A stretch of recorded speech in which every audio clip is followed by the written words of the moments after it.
Baik saudara, dalam bagian-bagian ini kita akan ada beberapa pemikiran ya tentang paradoks di dalam iman Kristen.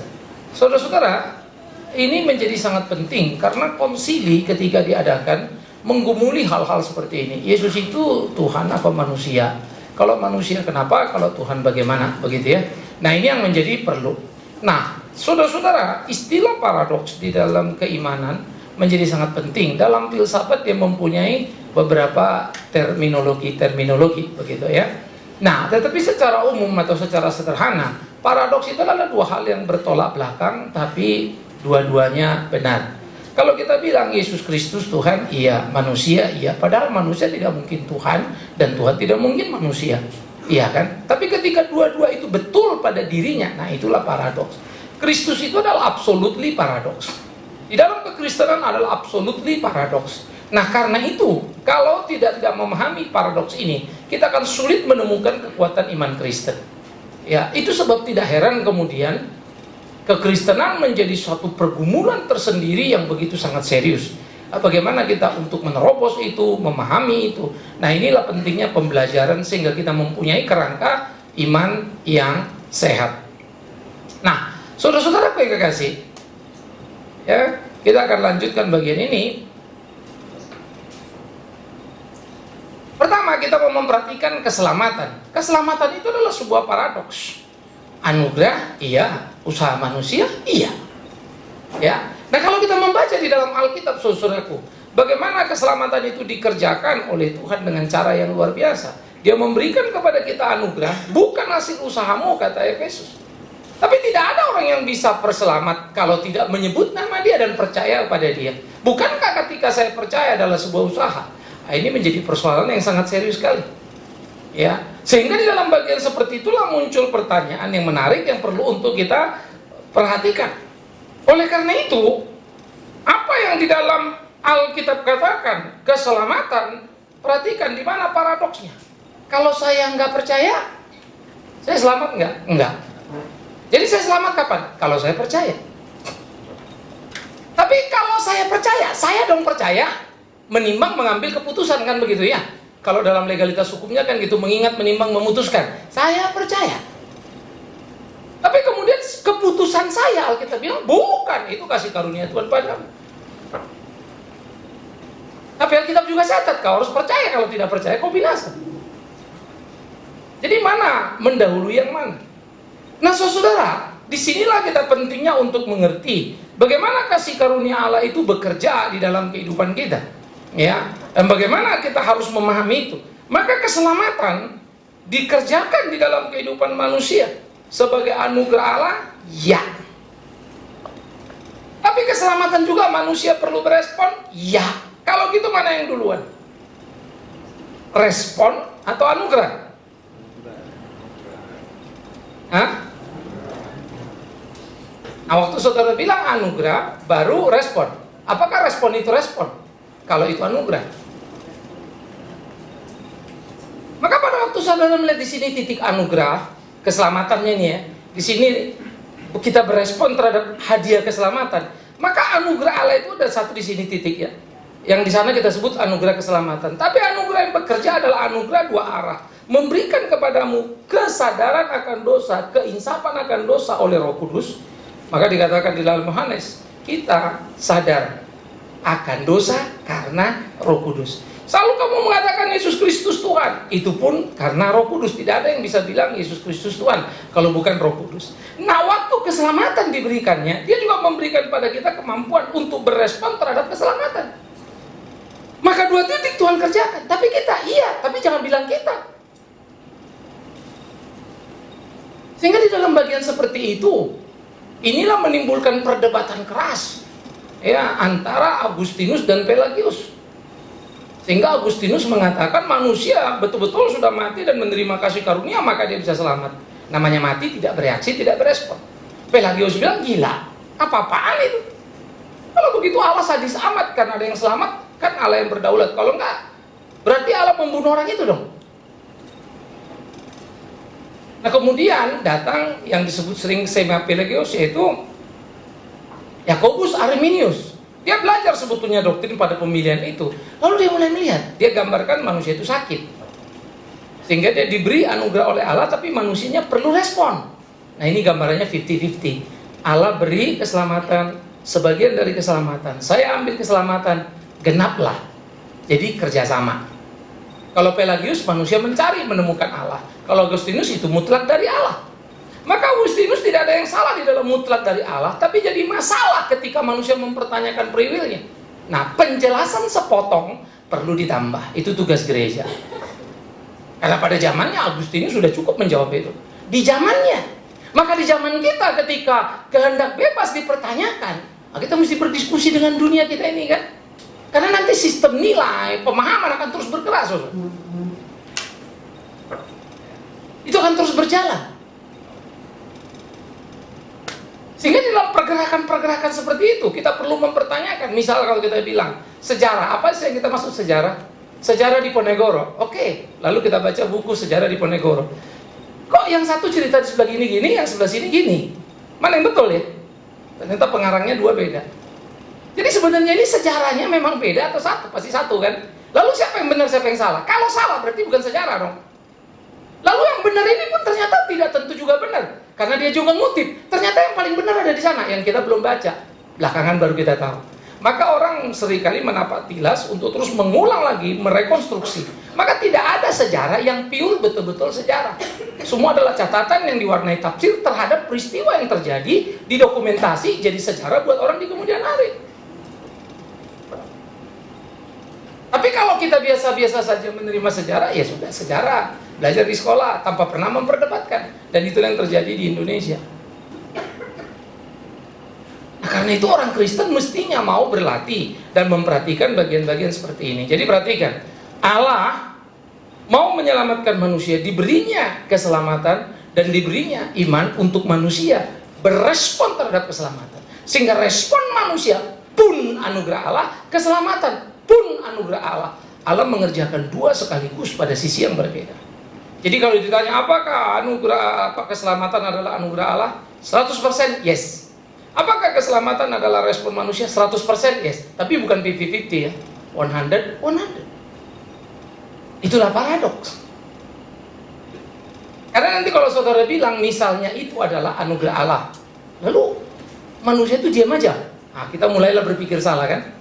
Diam saja, nggak usah ngapa-ngapain, toh nanti selamat.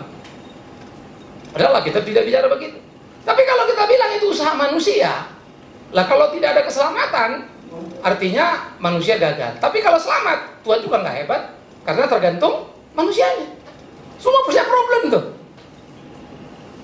Tapi lagi-lagi tidak jadi problem di gereja karena tidak pernah dipertanyakan. Ya, nah jadi saudara bisa melihat. Itulah sebab konsili di waktu lampau itu bisa berlangsung puluhan tahun.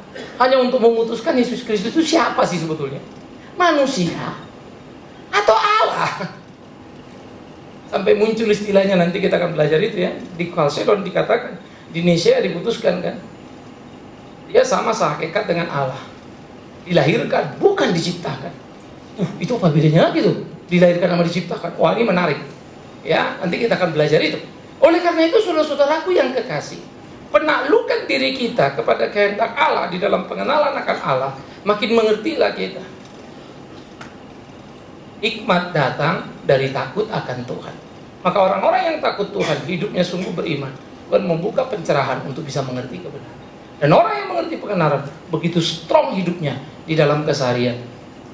Sehingga orang seperti Paulus menatap hidup dan mengerti hidup itu dengan cara yang luar biasa. Maka kalau dia adalah anugerah Allah dan usaha manusia 100 tadi, bagaimana iman dan perbuatan sebagai orang yang sudah diselamatkan tadi? Maka Yakobus bilang iman tanpa perbuatan mati. Martin Luther bahkan di zamannya pernah menyalahpahami kitab Yakobus dan berkata kitab Yakobus tidak boleh masuk kanan. Pertama zaman kanan sudah berdebat, lalu sudah berjalan 1600-an tahun. Di abad 17 geger lagi. Karena Martin Luther mau menolak itu. Mana boleh masuk begini? Mana ada? Karena Martin Luther sangat bergumul dengan apa yang dipahami sebagai sola gratia itu. Itu pencarian keselamatan oleh Martin Luther. Maka dia bilang Yakobus ini nggak bisa. Masa iman tanpa perbuatan mati? Tidak ada perbuatan yang kemudian menyelamatkan. Sampai Yakobus kan bilang, apa gunanya imanmu tanpa perbuatan? Nah, di sini kesalahpahaman terjadi. Padahal kalau direkonstruksi, apa yang dikatakan Yakobus 100% benar dan tidak salah. Karena dia mau mengkritik orang-orang Kristen yang selalu bilang beriman tapi tidak pernah berbuat. Orang kelaparan kamu kagak bantu, selalu ngomong ini sedih, itu susah, tapi kamu duduk diam terus. Selalu bilang ini ribut, sana ribut, tapi kamu tidak pernah datang menjadi pendamai. Maka Yakobus bilang, kau bilang itu imanmu, ini perbuatanku. Supaya kau tahu iman tanpa perbuatan mati. Apa yang lagi dia katakan? Orang yang tidak berbuat karena imannya mati, artinya dia tidak beriman. Kalau dia beriman, pasti dia berbuat. Konsisten dengan apa yang Yesus katakan. Pohon dikenal dari apa? Buahnya. Sehingga saudara, iman yes, perbuatan yes. Iman adalah tidak tampak. Yang tampak adalah perbuatan. Maka orang beriman pasti berbuat. Sekalipun orang berbuat, belum tentu beriman. Makanya beda orang Kristen ketika berbuat baik dengan orang moralis, dengan humanis. Beda bumi langit itu. Isu-isu begini saudara-saudara perlu kita tumbuh kembangkan supaya di dalam pergaulan kita di luar kekristenan itu kita mampu mengejawantahkan itu dengan utuh dalam kehidupan keseharian kita. Jangan lupa sepanjang sejarah pergumulan terjadi, tarik-menarik kebenaran sampai sekarang pun masih. Nah, cuma sekarang konsilinya kecil-kecil, sinode gereja. Ya, kemarin sinode rayanya CRCA ya, Christian Reformed Church of Australia, di mana kita berasosiasi. Kira-kira 5 tahun yang lampau, waktu saya ikut di situ 4 tahunan lah ya, itu sudah mulai dilemparkan isu kita bisa menerima homo apa tidak. Nah, itu konsili by sinode. Sekarang sinode-sinode udah mulai punya putusan-putusan. Maka ada sinode yang terima, ada sinode yang enggak. Waktu berdebatlah para pendetanya. Itu kan segala argumennya. Kita pun menghadapi badai, cuman dalam diskusi-diskusi kecil mungkin. Sebenarnya mesti gimana sih?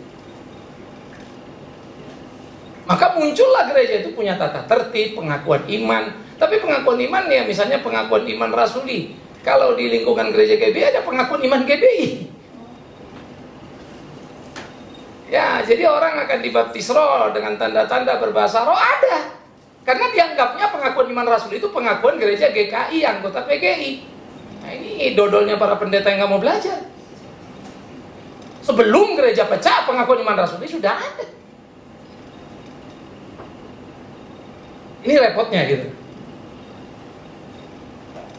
Sehingga apa levelnya pengakuan iman GBI? Saya belajar itu, saya bisa berapa titik saya tunjukin sama teman yang GBI-nya bilang, iya sih Pak.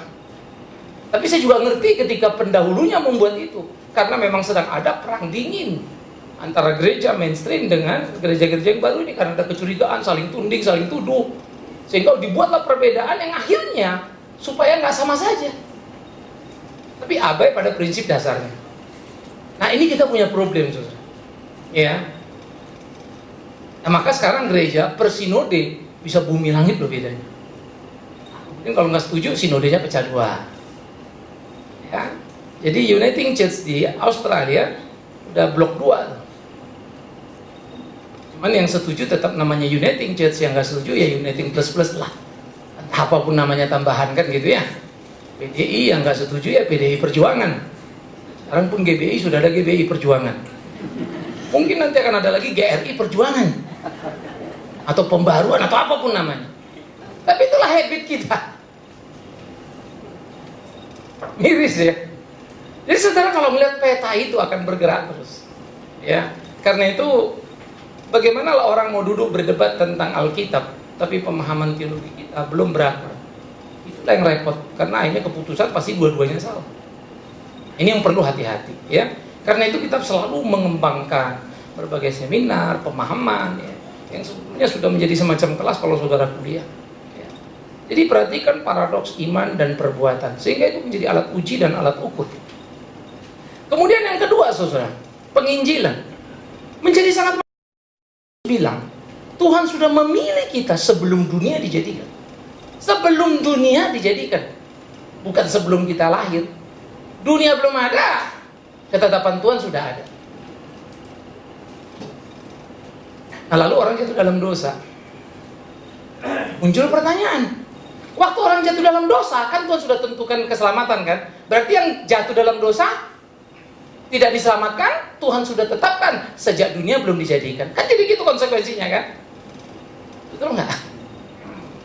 Nah, yang jadi masalah ketika kita berpikir lalu menangkap Allah, kita tarik ke pikiran kita. Ini jadi kacau balau. Allah adalah Allah yang tidak terbatas, manusia adalah manusia yang terbatas. Maka keputusan surga yang sempurna, yang tidak terbatas, ditaruh ke bawah ini, di keterbatasan. Maka kita harus memakai dua-dua hal itu. Apa yang dimaksud dari pihak Allah, apa yang kita maksud dari pihak kita. Maka jelaslah, kalau dalam kemahatauan Allah yang maha tahu, udah pasti tahu lah apa seluruh Indonesia akan berontak. Ya. Lalu manusia itu jatuh dalam dosa. Tapi apakah Allah menetapkan orang berdosa? Jelas Alkitab bilang tidak. Karena kalau dia menetapkan orang jatuh dalam dosa, lalu dia menghukum manusia dengan membuangnya ke neraka, penjahatlah Tuhan itu. Karena dia yang bikin orang berdosa, yang netepin, lalu dia yang masukin ke neraka. Dan konsekuensi hukum itu sudah nggak bagus ini. Lalu apa ini maksudnya ketika dia berkata kepada Yudas, semua yang kau percayakan ada padaku, kecuali dia, si Yudas yang ditentukan binasa. Tuh kan Tuhan menentukan. No. Ditentukan binasa, tidak dipilih sejak awal. Karena memilih kedaulatan Tuhan. Tapi kebinasaan adalah karya manusia. Manusia sudah dibilang, jangan makan, kau makan mati. Tindakan kita, putusan kita, dalam kesempurnaan pikiran kita, sebagai gambar rupa Allah, memutuskan, makan. Padahal yang diperlukan cuma satu, taat pada hukum itu. Oleh karena itu keunggulan Allah menciptakan manusia yang begitu complicated bahkan di dalam relasinya, bagi saya itu amat sangat mencengangkan. Nah, kalau kita bisa melihat dari perspektif filsafat, bagaimana seorang bisa mencipta ciptaan yang bisa berpotensi melawan dia, segambar serupa dengan Allah. Tidak akan pernah manusia bisa menciptakan robot seperti itu. Sekalipun ide itu sudah banyak di film. Ya, saya lupa film apa satu yang kemudian komputernya melawan manusianya, terus dia program semua jadi kacau lalu lintas. Wah, mesti dibunuh si komputer. Tapi yang bikin manusia. Itu gambaran kitab Kejadian itu. Allah, Adam melawan manusia, sekarang mesin lawan manusia digambarkan sebagai komputer yang bisa mempunyai keinginan sendiri. Imajinasinya sangat tinggi.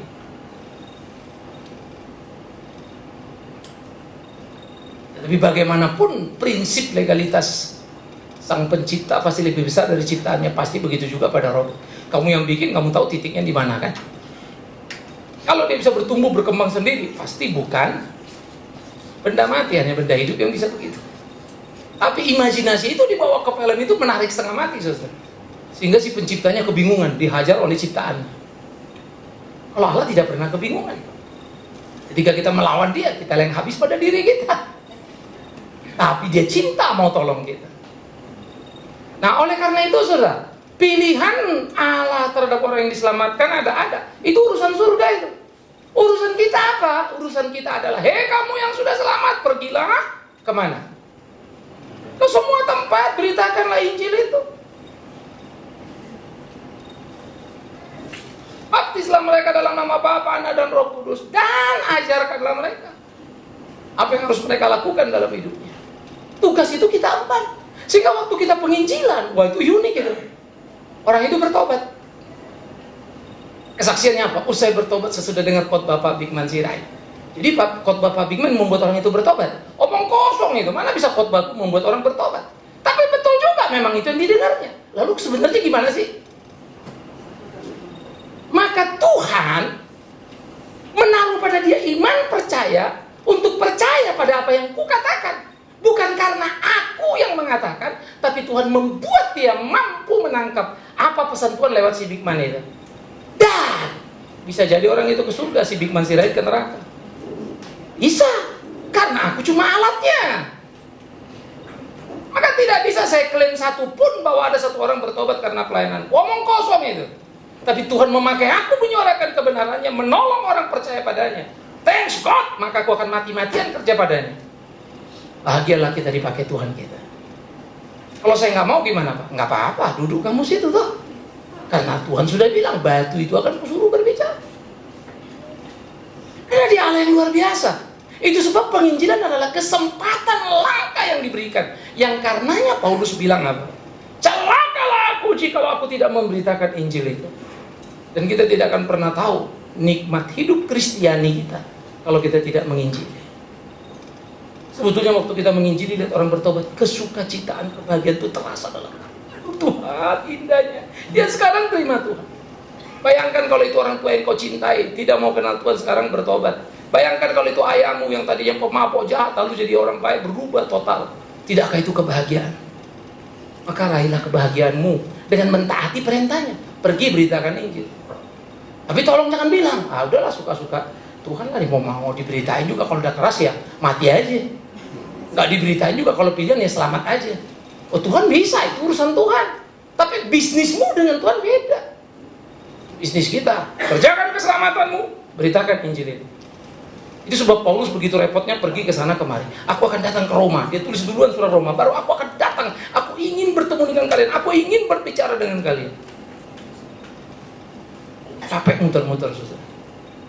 Di dalam kerinduannya. Dan Paulus seringkali memakai kalimat-kalimat yang kadang-kadang agak rawan. Aku sudah berbicara berulang kali, kalian ini bodoh, tidak juga bisa mengerti. Itu Galatia. Baru kutinggalkan sebentar, kalian sudah mau lagi lari dari Injil yang sejati. Kalian sekarang sudah mau sunat lagi dan seterusnya. Saudara kalau baca Alkitab baik-baik, aduh keren. Cuma memang yang kita baca cari ayat mas melulu sih ya. Tidak membaca historical kisah itu secara utuh, menangkap pergumulan para rasul.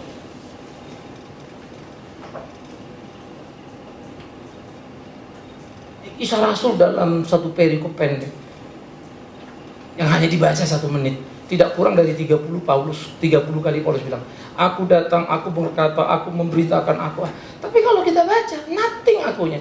Karena waktu dia melakukan semua di dalam kerangka Tuhan mengutus dia, sehingga dia ceritakan, aku datang padamu, aku lewat sini, aku jalan, aku kasih tahu ini sehingga engkau percaya oleh karena karunia Tuhan. Maka semua kata aku Paulus gugur oleh karena kata karunia Tuhan.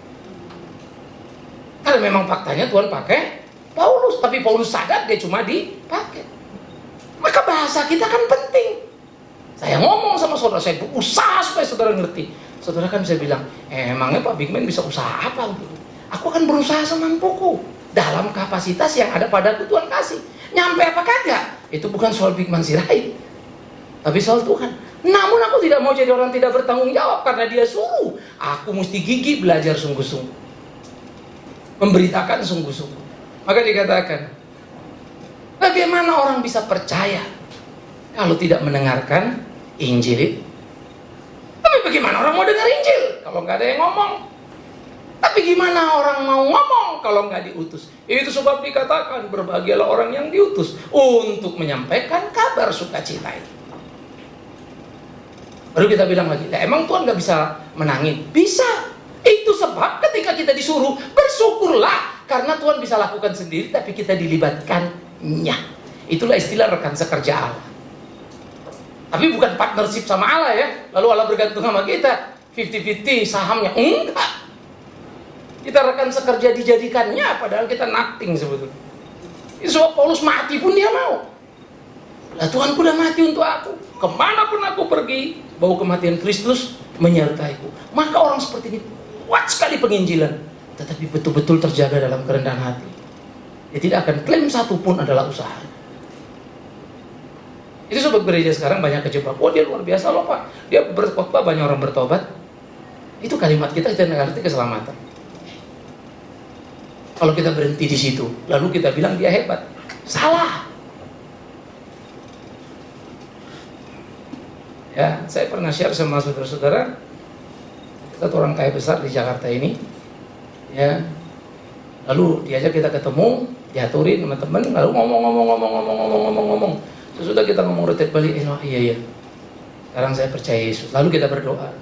Sudah berdoa, saya nggak apa, dia jalan sama teman-teman. Tempat gereja teman itu dia dibaptis, saya cuma dapat laporan. Lalu ada satu statement yang membuat saya senyum kecut juga begitu ya. Wah, iya coba Pak, itu karena pelayanan Bapak. Bapak luar biasa dipakai Tuhan, itu apa, selamat itu karena waktu Bapak ngomong bla bla bla bla. Saya mesti menggarisbawahi, ya. Karena kalau di lingkungan gereja karismatik itu poin sebetulnya.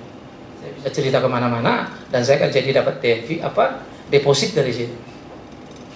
Karena satu keluarga itu pun, ya, dalam tanda petik sudah setengah mengkultuskan. Kalau bukan Pak Bigman, dia nggak mau dengar yang lain. Pak Bigman, dia nggak percaya sungguh-sungguh. Karena Pak Bigman, saya mau diikat mati untuk melayani keluarga. Masuk.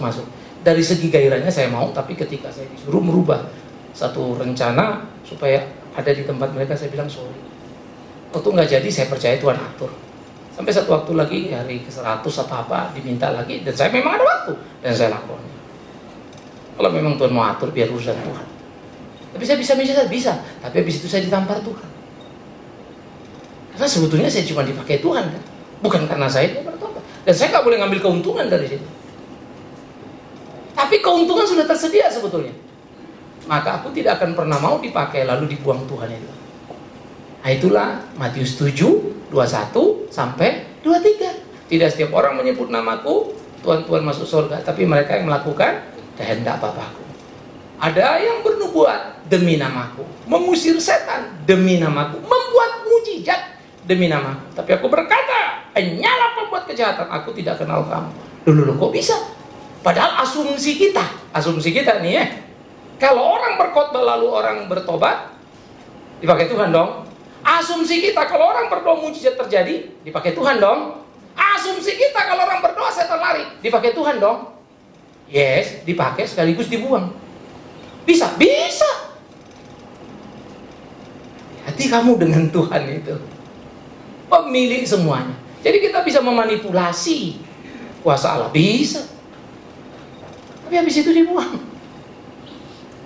Makanya Yesus bilang sama orang-orang murid-muridnya kan, dengarkan apa kata ahli Taurat, tapi jangan tiru kelakuannya.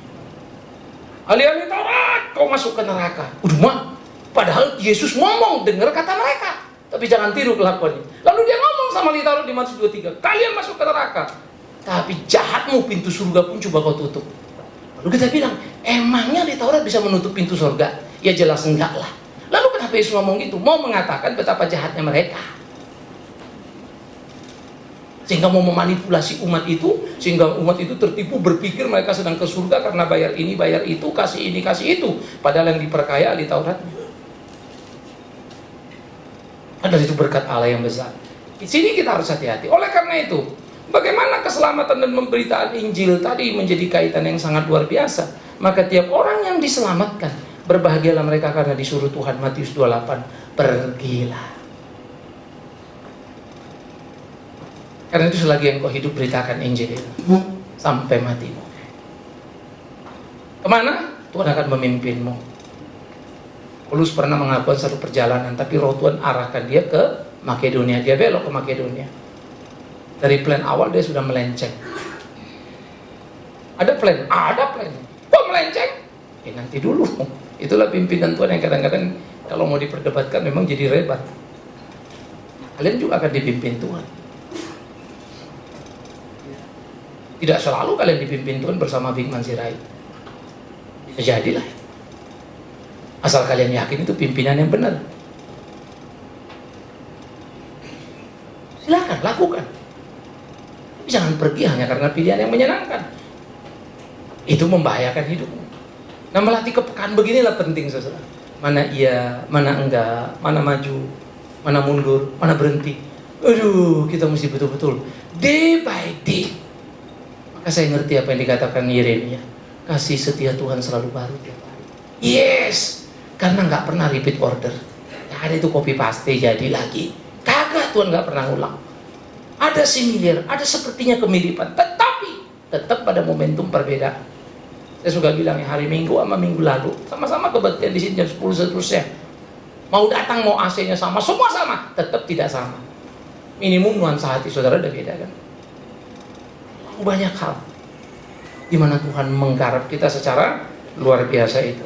Nah, ini menjadi bagian yang kita perhatikan. Nah, karena itulah saudara, paradoks di dalam hal-hal seperti ini menjadi bagian yang harus hati-hati untuk kita cermati. Sehingga di dalam gereja-gereja GBI PI-nya semangat banget.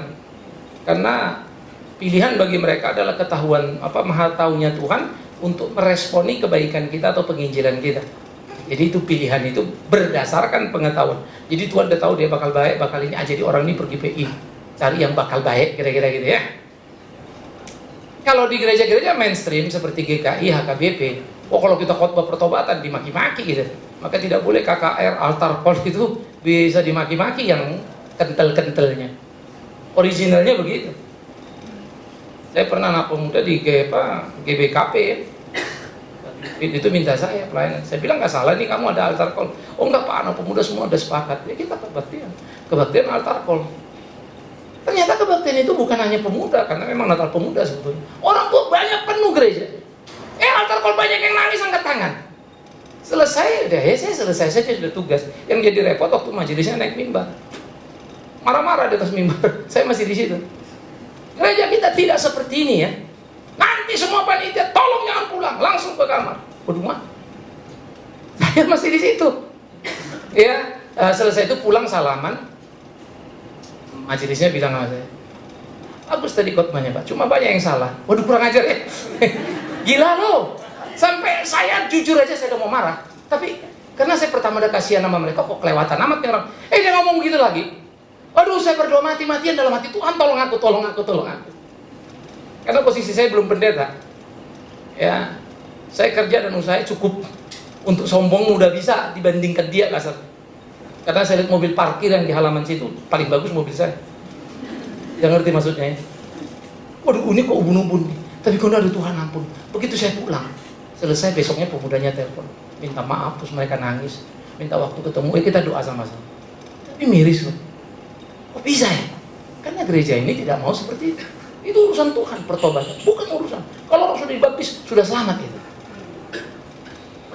Itu sempat terjadi kepada mainstream koreksi oleh gerakan-gerakan yang kita sebut GBI ataupun Pantekosta, lalu muncul lagi karismatik.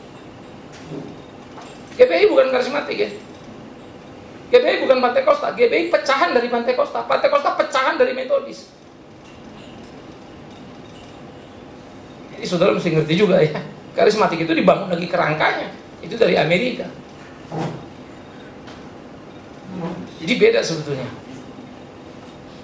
Nah, oleh karena itu kita bisa melihat. Makanya jangan heran kemudian gereja makin pecah. Saya bisa ngerti. Karena saya pendeta yang belajar teologi kuat. Saya Calvinis dalam berteologi. Tapi saya pendeta yang KKR. Saya sadar betul bagaimana Tuhan bekerja.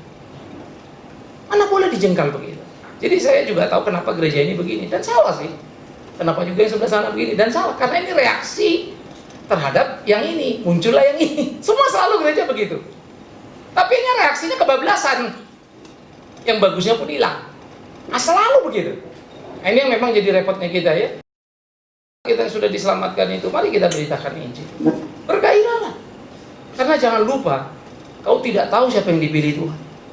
Hanya Tuhan yang tahu kan? Maka kalau kau memberitakan Injil, ketika orang selamat, ingat, itu pilihan Tuhan yang dipercayakan padamu. Maka bersyukurlah pada Tuhan, karena Tuhan pakai kita. Thanks God. Kembalikan segala kemuliaan pada Tuhan. Nah itulah dikatakan di Injil Yohanes 4. Barang siapa ada yang menabur, ada yang menuai. Tapi dua-duanya apa? Berbahagia. Maka kalau kau menabur jangan menangis, lalu kayak cengeng, aku percuma DPI nggak ada yang terima Tuhan. Tapi kalau kau lagi menuai jangan besar kepala. Wah aku sekali ngomong semua orang bertobat. Yang bikin tumbuh itu Tuhan. Kau cuma menuai yang tidak kau tabur. Dan yang kau tabur itu tumbuh, bukan karena kau, Tuhan. Kalau gitu saya diam aja. Enggak, bagianmu jalan, gerak. Bagian Tuhan, bagian Tuhan. Jangan turunkan bagian Tuhan ke bagian kita. Jangan upgrade bagian kita ke bagian Tuhan. Nanti dulu, kita bukan Tuhan, Tuhan bukan kita. Menarik ya? Nah ini paradoksnya itu di situ, saudara. Dan Alkitab itu kalau dibaca sebenarnya memang clear. Memang begitu sih. Nah kalau kita berurusan dengan kita, one way kan, maka Tuhan kalau kita pahami dari perspektif kita, jadi one way, bisa gawat memang. Karena Tuhan harus downgrade, harus masuk akal kita, jadi kita mesti jejelin dia gitu. Ya. Makanya orang selalu berdoa bilang gini, kita berdoa, satu orang Tuhan dengar, dua apalagi, banyak makin luar biasa. Sehingga ada satu orang sakit, lalu satu pendeta bilang sama saya, ya ngomong sebetulnya sama kumpulan itu, kita berdoa rame-rame, kita demonstrasi ke surga supaya Tuhan sembuhkan mami. Dipanggil si tante ini mami gitu ya. Ya kan Pak Bigman? saya senyum kecut. Ya saya pikir saya agak pengecut juga ya. Mau bilang kagak kasih malu dia, bilang iya saya juga kagak setuju. Ya, hehehe. Tapi saya cuma lalu akhirnya bilang, koreksi dikit, cuma ya mau banyak kayak mau satu kayak, yang Tuhan bilang sih 2 orang benar besar kuasanya, bukan 2 orang banyak. Agak ada ayatnya itu. Tapi dibayangkan kalau demonstrasi kan, kita akan bergerak seperti janda itu loh. Ingat janda miskin yang teriak sama hakim itu, sampainya tuh hakimnya nggak tahan kan, lalu kasih haknya dibereskan. Tuhan mau cerita, Alkitab mau cerita betapa hebatnya janda itu. Bahkan jahat pun hakim itu dia masih percaya Tuhan akan bela dia. Bukan hakimnya yang Tuhan. Kalau gambaran itu lalu kita teriak sama hakim, lalu begitulah kita teriak sama Tuhan. Ya gendeng amat masa Tuhan digambarkan hakim jahat. Karena Tuhan sendiri pun bilang sebelum kau minta Bapamu sudah ngerti. Nah, kalau sudah ngerti dia sebelum kita minta, ngapain berdoa? Supaya kau ngerti. Kalau dia mau udah ngerti dari kemarin. Tapi dengan doamu kau ngerti siapa Tuhanmu. Kau berubah, bukan Tuhan yang berubah. Lain saudara. Maka kerangka pikirnya hati-hati. Jadi nggak ada kita berdoa Tuhan lalu berubah. Tadinya mau bikin gempa nggak jadi gempa. Enggak. Yang ada kita. Tadinya takut gempa lalu bisa terima. Selamat gempa.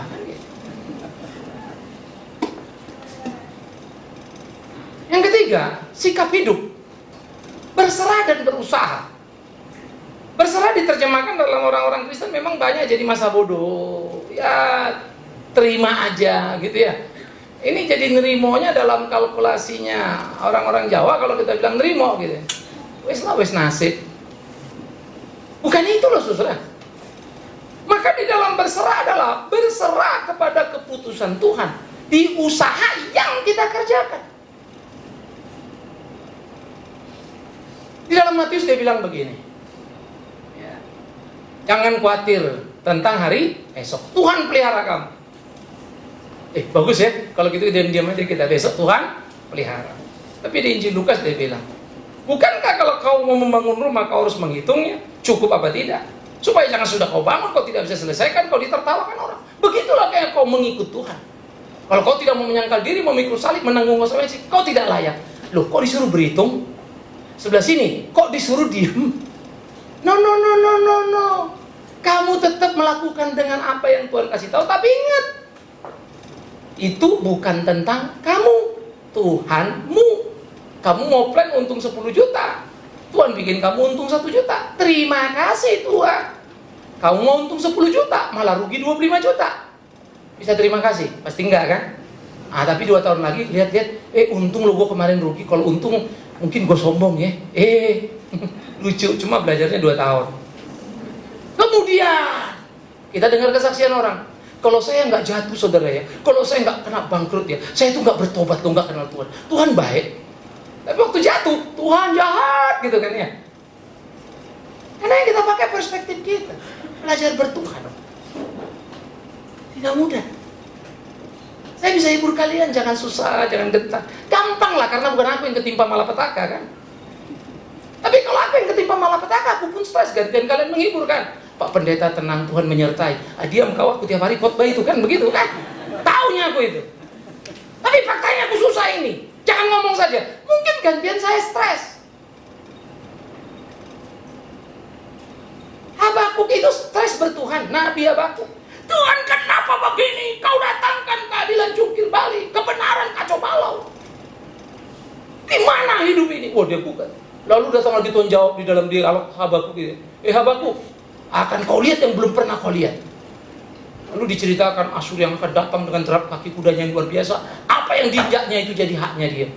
Alamak, si Habakuk baru teriak persoalan 1, sudah berat kali marah-marah sama Tuhan. Tuhan tambah 5, yang belum pernah dilihatnya lagi persoalannya. Ini akan tidak gendeng ini bertuhan. Israel, damai sejahtera aku datang kepadamu. Kamu akan dibuang ke Babel 70 tahun. Alamak, damai, mau dikasih Raja Salom 70 tahun dibuang dulu. Generasi yang dengar kalau umurnya 70 kan bilang, lah Tuhan, begitu diangkut mati aku sampai Babel. Bagaimana ini? Yang 20 bilang, kakak Musa bilang 70-80-an. Yang 20 tambah 70-90. Udah bengkok-bengkok aku di sana. Belum tentu hidup. Anak muda langsung masa depan gelap kan? Tapi ternyata Sadrak, Mesa, Abednego, Daniel dipakai di pembuangan itu.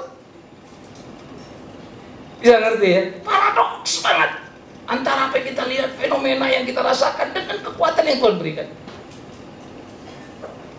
Kalau kita mau jujur, banyak sekali kita ngalamin. Karena itu ya berdoa, bekerja. Doa-doa harus, tapi jangan nggak kerja. Maka Paulus bilang, kau yang nggak kerja jangan kasih makan. Keren ya? Aku melayani, aku punya hak atas itu. Tapi aku pun tidak akan mau jadi beban bagi orang. Karena dia percaya Tuhan akan biayain dia dan cukupkan dia dengan cara Tuhan yang luar biasa itu. Sehingga tidak ke jemaat ini masih banyak orang-orang yang sudah cinta Tuhan betul-betul, yang menginvestasi, mereka punya uang untuk melayani Tuhan. Nah, memahami iman beginilah yang jadi penting. Inilah keunikan iman Kristen. Maka kita nggak boleh kecolongan, nggak boleh hilang. Ini harus kita punya terus. Kita miliki dalam hidup kita. Makanya orang Kristen adalah the good planner.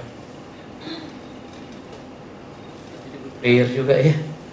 Dia buat plan yang sangat hebat, tapi berdoa sangat luar biasa.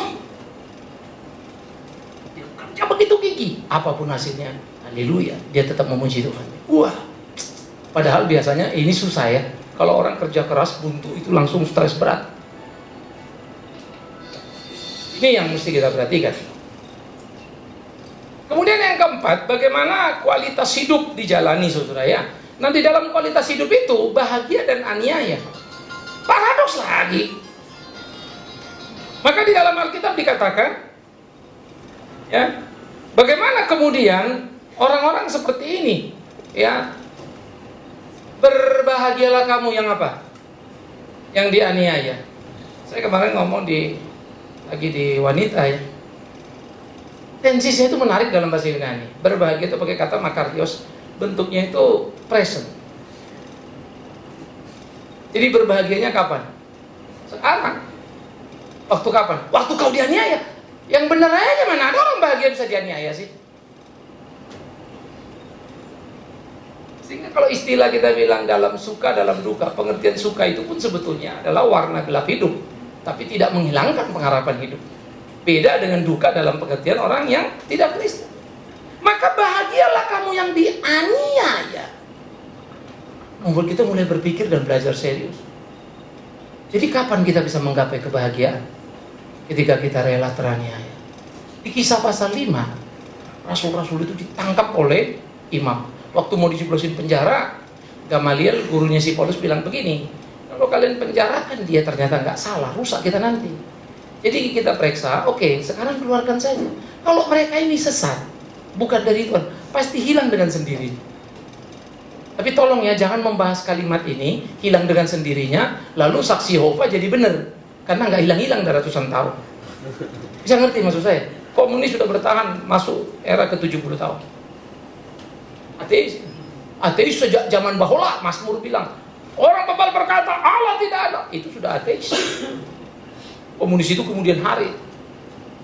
Nah, yang dikatakan tidak lama bertahan adalah kualitas kehidupan. Hakikat dosa akan terus jauh. Jadi jangan pikir kalau orang bisa bertahan jadi pasti benar. Enggak dulu. Tapi kualitasnya makin lama terbukti salah. Tapi jangan lupa ya, pendeta jahat, jemaatnya banyak nggak? Banyak. Karena banyak orang jahat suka pendeta jahat. Cocok chemistry-nya. Nggak cocok dia pakai pendeta baik.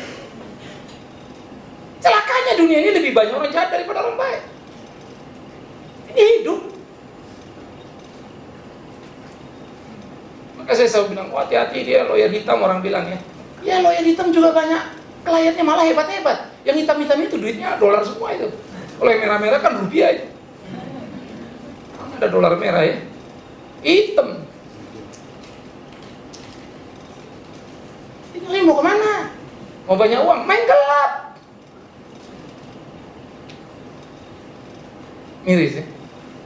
Makanya kadang-kadang godaan itu kita lihat gila loh. Nah, di mana kita bahagia? Dianiaya. Ya ilah. Saya sih mau bahagia seserah, tapi sorry, saya juga nggak kepengen dianiaya. Betapa tidak mudah ya. Nah di sini kita mesti lihat. Tapi awas ya, dianiaya karena apa? Itu ada ayatnya. Karena kebenaran. Kalau kamu dianiaya karena kamu jahat mah, ya salahmu. Alkitab tak bela kamu. Wah saya dianiaya, wah Tuhan memang ikut Tuhan berat, cek punya cek. Ternyata kau bikin jahat, digebukin orang, ya salahmu lah. Nggak ada bahagianya. Bandingkan kasih dan hukum. Maka menarik kalau dalam Matius 5 itu diungkapkan oleh Tuhan. Tuhan memberikan matahari kepada semua orang. Ya. Tapi bagaimana dia menggugat orang Kristen mesti hidup benar dalam hidupnya. Lalu bagaimana Paulus bilang, Alexander, Himekos, aku serahkan kepada setan. Ih sadis sih. Padahal di dalam Matius juga dikatakan, kasihilah siapa? Musuhmu, berdoalah untuk mereka. Tapi ini jemaat diserahin sama setan oleh si Paulus. Bedakan mana pendidikan disiplin. Tapi waktu kita berkelahi dengan orang jahat di luar sana yang tidak kenal Kristus, tunjukkan kualitas kita. Tapi bukan berarti abaikan kebenaran. Dengan mendiamkan kebenaran, Anda menginjak-injak hal yang semestinya berdiri. Itu sebab ada Matius mengatur. Kalau satu orang salah, tegur, nggak mau. Dua saksi, nggak mau. Bawa jemaat, nggak mau. Keluarkan, ekskomunikasikan. Itu diatur di Matius. Jadi menarik loh kita. Sehingga progres yang kita lihat di dalam Alkitab itu bagi saya itu mengagumkan. Ya, makanya kemudian ada di dalam sistem hukum kita kan kalau orang dari pengadilan negeri banding pengadilan tinggi banding kasasi ke Mahkamah Agung, kalau sudah selesai putusan nada, lalu kalau sampai ada something yang dia dapat blessing namanya grasi dari gracia. Siapa yang memberikan? Presiden, kepala negara. Kita dapat gracia dari presidennya dunia, ya Tuhan yang punya. Itu semua sistem negara diambil dari sini. Maka kalau orang Kristen tidak mengerti itu jadi bahaya. Semua sistem itu menarik, biblical. Ya. Nah kemudian kita melihat bagian yang terakhir. Oleh karena itu saudara di dalam semuanya itu kita pun perlu untuk melihat bagaimana kecenderungan masa kini. Ya. Sehingga konsili gereja seperti soal homo terima apa enggak, dan ini akan makin banyak nanti. Saya pikir tidak akan terlalu lama. Saya setuju dengan seorang pengamat dari penulis sejarah, dia seorang ahli sejarah gereja, ya pernah mengatakan ya 10-20 tahun lagi striptis masuk di dalam gereja. Jadi penari latar itu nanti ada striptis aja. Tapi nggak heran sekarang pendeta homo udah ada. Di Belanda pada tahun 2000 geger di 2002an, waktu itu saya lagi pelayanan di Jerman, terus pergi ke Amsterdam juga, ada pelayanan di Den Haag juga pelayanan. Lalu mereka cerita, wah ada gini-gini. Lalu saya balik, kira-kira 2 tahun kemudian di sebuah persekutuan ada seorang ibu. Iya Pak, Bapak ngomong betul, ini gereja kita baru kejadian. Kejadiannya apa? Pendeta kami berdiri Pak, ngomong sama jemaat, sebagai hamba Tuhan saya tidak boleh berbohong pada saudara. Sebagai hamba Tuhan saya harus berbicara tentang kebenaran. Maka dia bilang, saya sekarang adalah seorang gay. Ini adalah pasangan. Ditunjuk laki-laki situ, gegerlah gereja itu kan. Pecah dua saudara. Tapi you tahu, 40% keluar, 60 tinggal. 60% tinggal di dalam. Kalau demokrasi 40 lawan 60 yang menang siapa? 60. Jadi yang keluar itu orang-orang gila semua kan? Karena nggak setuju dengan homo. Ada situasi di mana kamu sampai ibu itu cerita sama saya bingung Pak, jadi gimana? Sekarang kita kebingungan, sekarang kita lagi mau ke gereja mana, lagi cari-cari, jadi agak trauma bergereja, jadi mau cari betul nih. Jangan ntar masuk pendetanya homo lagi. Capek bolak-balik kan begitu kira-kira ya. Mereka bergumul. Itu Belanda 11 tahun yang lalu. 11 tahun yang lalu. Australia 5 tahun lalu sudah meratifikasi gereja homo, tapi Sydney. Dikit lagi nanti turun ke bawah, Perth, lompat Jakarta. Tinggal tunggu. Karena isu ini sih sudah ada sebetulnya seorang penulis teolog dari STT Jakarta yang menulis bahwa manusia anugerah ilahi dan segala macam, dan homo itu bukan dosa. Jadi secara personal sih sudah itu, tinggal tunggu stempel rapat gerejanya aja nanti. Ya, kalau di luar Yesus ada keselamatan, sudah. Beberapa gereja sudah. Jadi keselamatan bukan hanya di gereja, bukan hanya pada Yesus Kristus. Pernikahan di legalitas perbedaan agama sudah. Miris ya, gereja. Ya. Tapi dalam satu sinode masih melakukan itu, beberapa kelompok ini belum merata istilahnya gitu ya. Karena yang masih klasikal, di mana majelis masih kuat, mereka belum melakukan. Maka majelisnya ngelawan. Tapi yang sebelah sana udah lakukan. Jadi tinggal tunggu waktu sih. Ya, karena kecenderungannya sudah makin kuat dan harus diterima. Nah karena itu hati-hati. Disinilah godaan ibadah ini.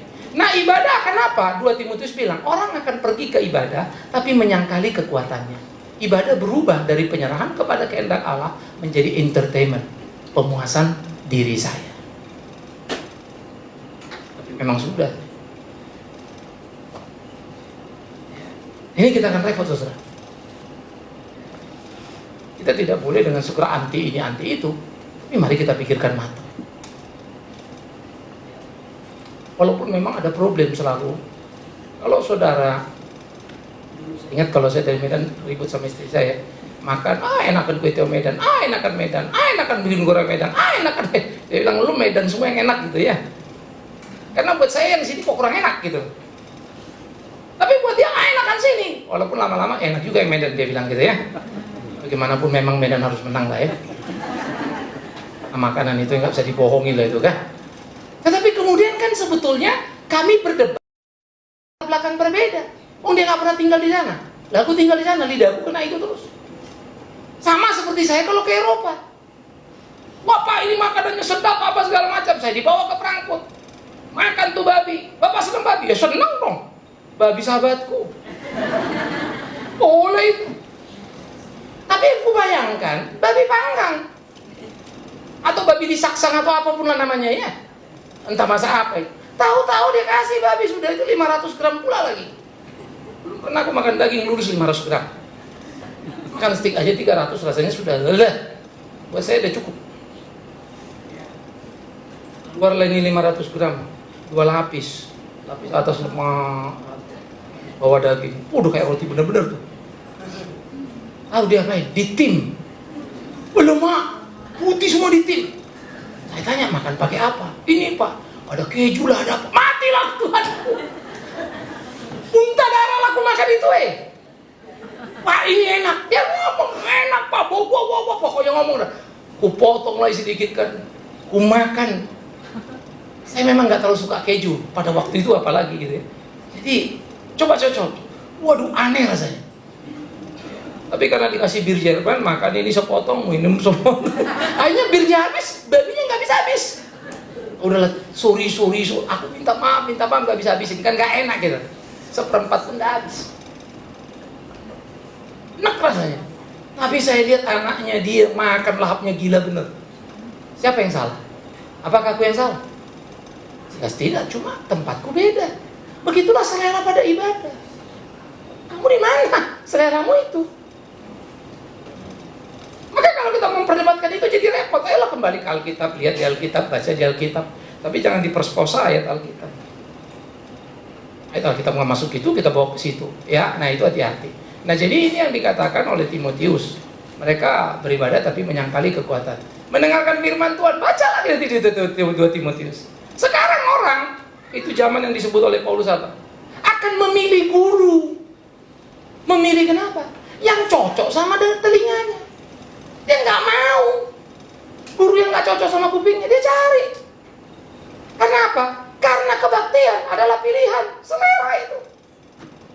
Makan tadi jadinya. Kebaktian bukan lagi prinsip kebenaran. Saudara kalau baca Alkitab, entah saya heran. Jadi saya harap kalau kalian tinggal 3 kita, gara-gara ditinggalkan orang, semoga kalian yang setia. Walaupun kalian nggak juga ya, apa boleh buat. Pilihan pertandingan itu tidak mudah. Saya ingat betul satu orang datang, Pak Bingwan, kebaktiannya dirubah begini-begini Pak. 5 orang mereka keluar mau masuk ke tempat. Per puluhannya Pak, sebulan nggak kurang dari 300 juta. Mau kau bilang 5 miliar pun itu, maafkan aku, bukan itu yang mau kita cari. Dan kalau kau pesan dan aku tahu itu nggak benar, aku lakukan, aku penjahat. Dan itu bukan satu, saudara. Angkanya yang paling repot aku selalu kalau ngomong belakangnya deh, per bulannya sekian Pak. Kok lucu amat ya. Tapi kita mesti ngikutin, seleranya mesti begini. Terserah, memegang prinsip itu memang gak mudah. Ya, yang benar. Kita nggak mau bicara yang kaku lalu benar-benaran sendiri, tidak. Bagaimana kita belajar semua aspek psikologinya, filosofinya, perkembangannya. Kenapa ini begini, kenapa itu begitu.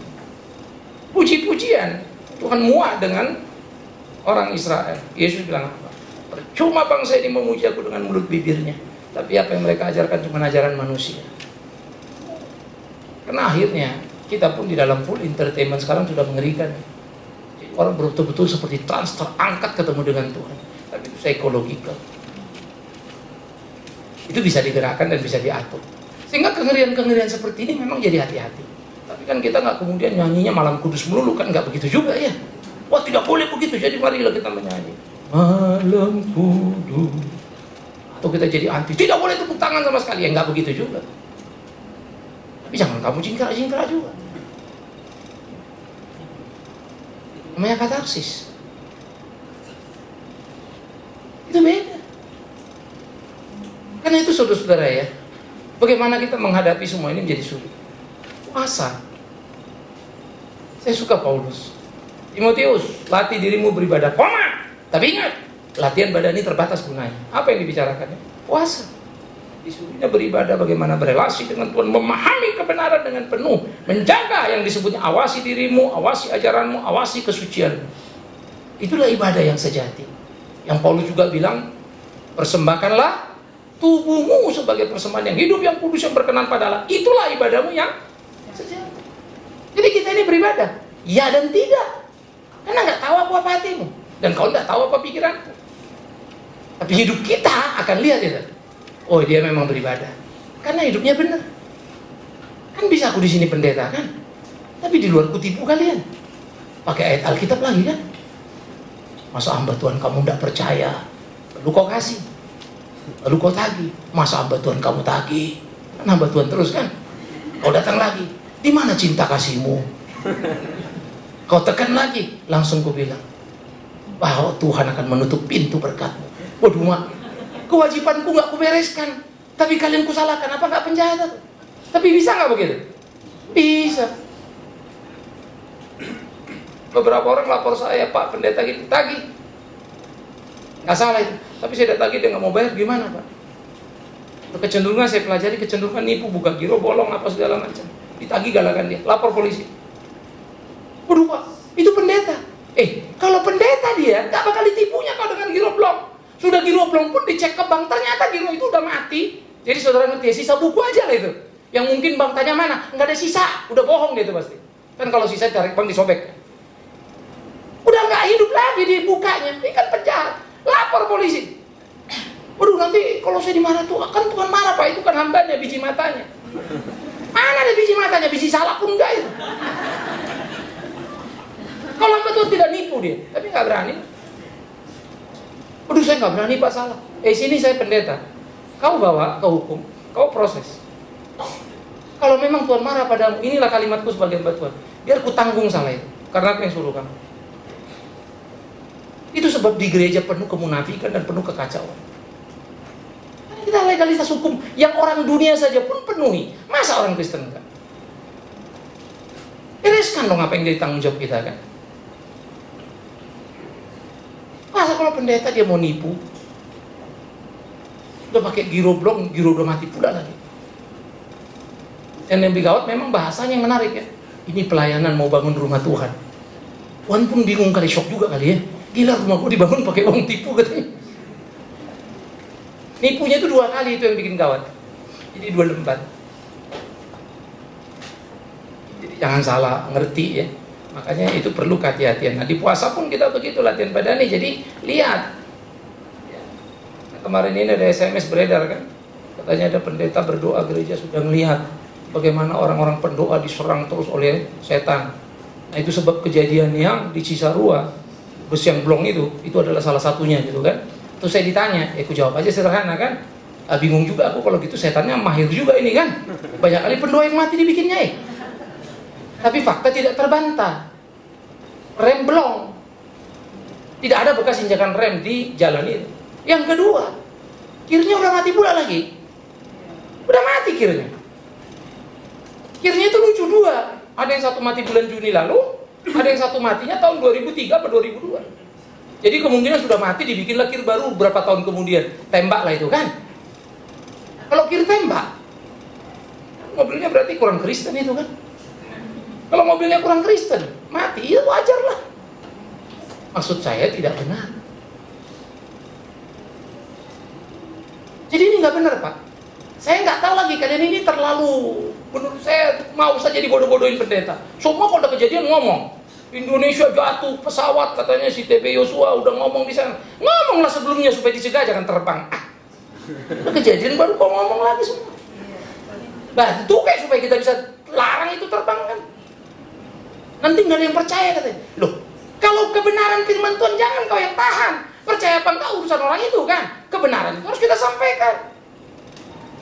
Kalau kalian bilang setan kerja hebat menghantam Cisarua, kenapa kalian nggak ngomong yang di Spanyol itu? Kereta api cepat itu, bablas itu, ratusan orang itu korban. Tapi jangan bilang setan. Sopir apa masinisnya setan betul. Kenapa? Oh kecepatan mesti 60-80 dia sikat 100, 80-100 di tikungan. Ya jelas lah, peraturan udah mesti kurang di tikungan. Makin dekat ke sana makin turun baru naik lagi. Ini tetap ya kemungkinan kan dia mabok, ngantuk, atau kebanyakan doa. Tapi dia nggak lihat jalan itu lagi. Alam nama Yesus, Tuhan pimpin jalan kami. Dia jatuh terus, ketiduran dari situ. Saya suka Martin Luther. Ketika kau bekerja, kau sedang berdoa. Tidak usah kau ceritakan doamu bagus apa enggak. Tapi kalau kerjamu bagus, relasimu bagus, tanda doamu hidup dan bagus. Saya setuju dengan Martin Luther, yes.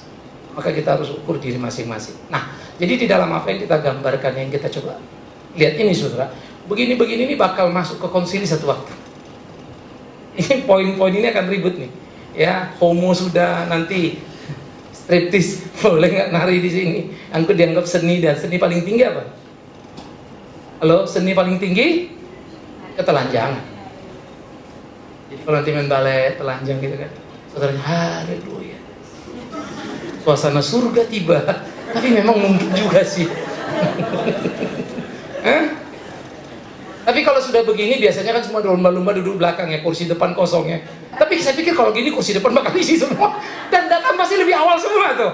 Karena kagak bakal kebagian kursi depan kan kalau datang belakang ya. Jadi patut juga dipikirkan ya.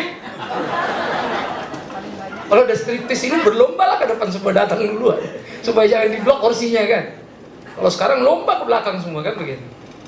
Ini saudara-saudara, kita akan bisa menghadapi itu. Karena itu konsili, cuma nanti yang saya bilang tadi itu akan berbentuk gereja-gereja kecil.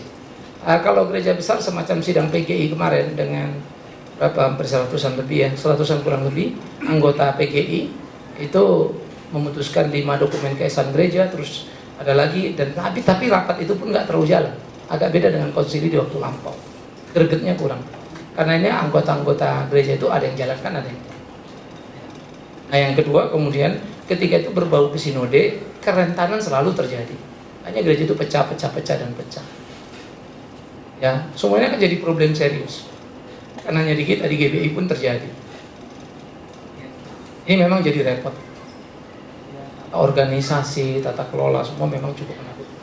Maka kita perlu hati-hati ya. Jadi kita bagaimana saling menjaga, saling memperhatikan.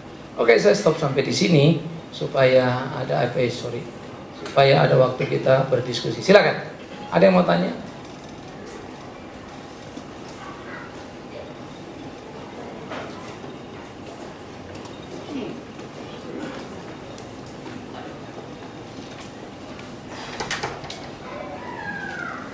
Mari, kalau ada yang mau tanya silakan angkat tangan. Oke, Anis di belakang, anak di depan.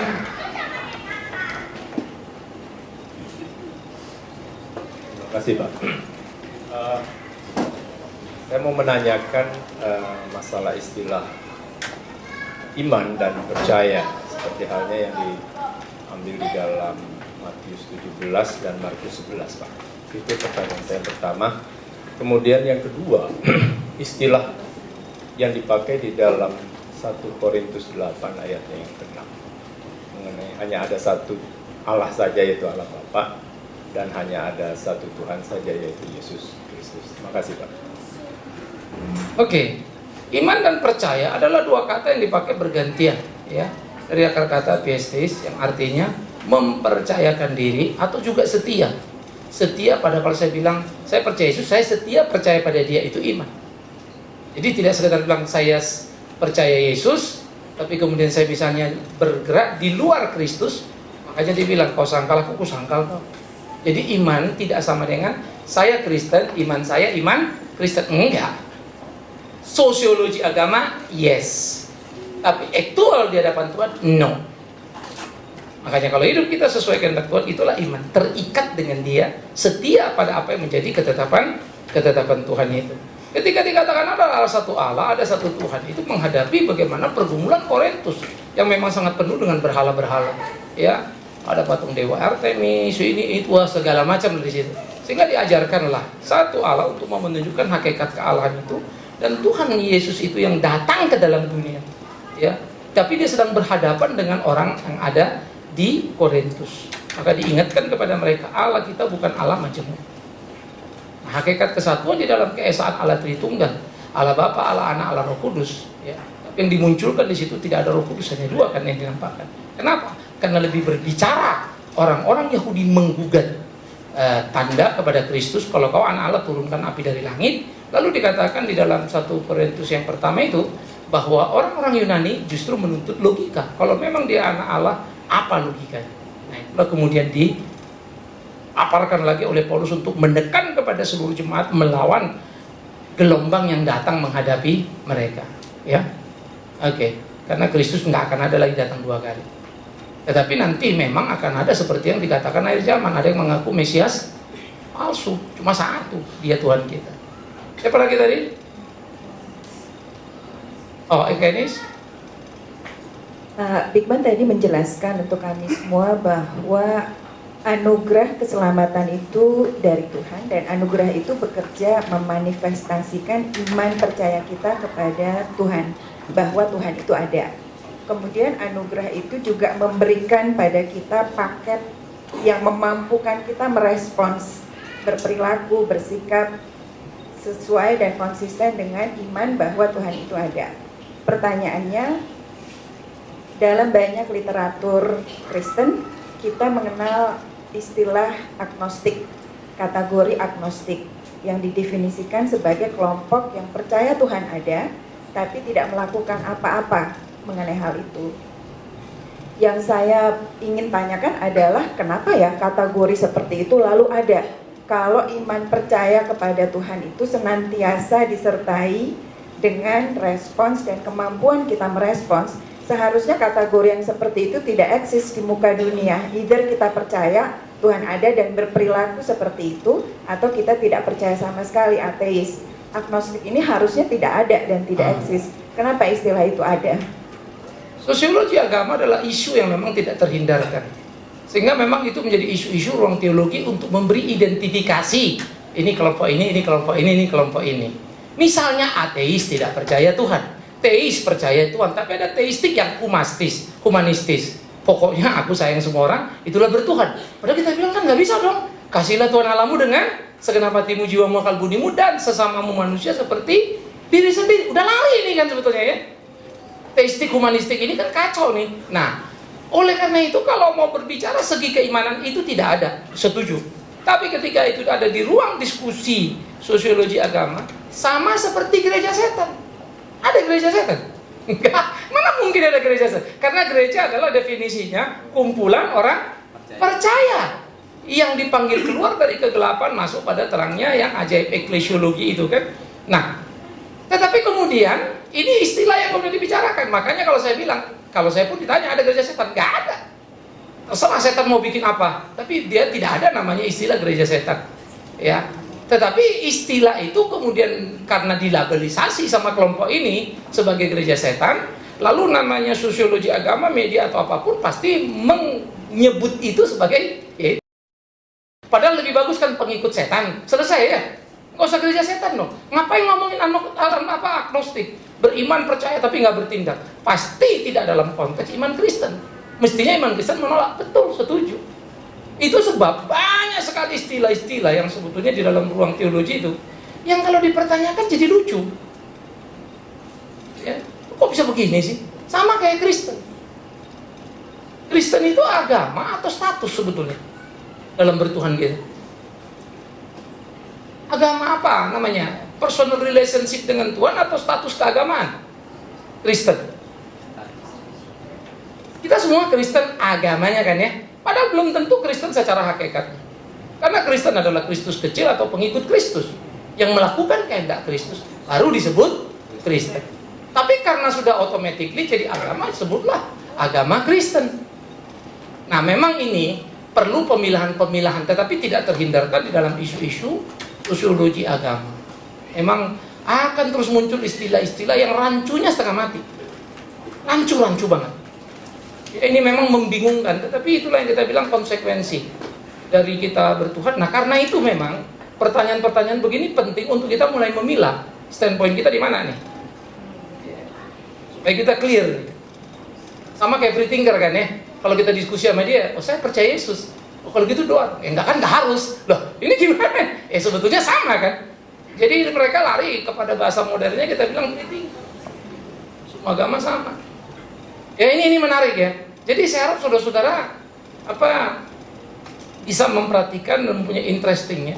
Karena buat saya sebetulnya jauh lebih mudah berkhotbah hal-hal yang sederhana sih. Tetapi saya sadar betul kita perlu dibenahi karena angin badai yang bertiup tidak makin kuat ini kan. Nah, sehingga hal-hal begini memang saudara mesti lihat. Tapi bisa saudara tahu kalau saudara mau baca-baca juga ya. Jangan nggak baca. Jangan baca si kuncung terus ya. Baca tulisan ini, tulisan, supaya kita juga bisa melihat perkembangan di luar itu kayak apa. Ini betul ya, karena ini akan mewarnai banyak sekali istilah di dalam kekristenan sekarang. Manifestasi kuasa Allah. Ya, apa ini manifestasi kuasa Allah? Lalu dalam nama Yesus, dalam nama Yesus terima kuasa Roh Kudus. Lu kok tangan yang dilempar kuasa Roh Kudus? Roh Kudus dari atas ke bawah, jangan dari sini. Itu directly sama kamu, bukan sama saya. Tapi itu memang sudah kontaminasi yang kita sebut sinkretis dengan perdukunan. Karena kalau dalam perdukunan begitu tuh. Ya, kalau dalam ilmu silat pun kan gitu, ilmu tenaga dalam puk bisa didorong. Tapi ini memang sinkretisnya besar sekali. Ini kita perlu hati-hati ya. Jadi secara psikologi itu bisa diterapkan dan dimainkan. Dan saya bisa memainkan itu, saudara. Ya. Dengan merekonstruksi pikiran saudara, merekonstruksi begitu rupa, lalu mensuggest, lalu mulai masuk satu-satu. Ya paling 2, 3, 4 tahun, saudara udah ketemu, pas. Saudara ngikutin. Kalau nggak begitu pasti saudara anggap salah. Nah, bisa ngerti ya? Itulah memang pergumulan yang paling serius kita. Oke, good. Sebelah kiri ada? Oh, Ibu Meta. Metallica. Meta Sirait. Terima kasih Pak buat kesempatannya. Pak, tadi ada mengatakan banyak dipanggil, sedikit yang dipilih. Maksudnya tuh untuk saya ya, khususnya pribadinya, yang tidak dipilih itu yang masuk neraka gitu. Satu, atau tetap masuk ke surga tetapi dia tidak istimewa. Mohon juga contohnya Pak, orang yang tidak dipilih itu seperti apa selama hidupnya. Nah, yang kedua juga kenapa Tuhan menciptakan orang yang tidak dipilih itu. Oke. Makasih. Ini udah mulai lagi, tadi agnostik baru selesai, sekarang ada surga istimewa sama surga tidak. Ntar kau tanya lagi 3 telur apa 2 telur. Kayak martabak. Kalau dia masuk surga itu udah istimewa itu. Ya, maka ada orang bilang, saya mah masuk surga, nggak masuk di tengah juga nggak apa-apa, Pak. Di gerbang juga nggak, mana ada istilah itu. Itu pembodohan itu. Surga itu istimewa karena sebetulnya kita mesti kena, tapi dipindahkan. Namun dalam surga yang istimewa ada struktur, yes. Kayak Mikael pemimpin para malaikat gitu kan, si Lucifer pemimpin gangster kan gitu.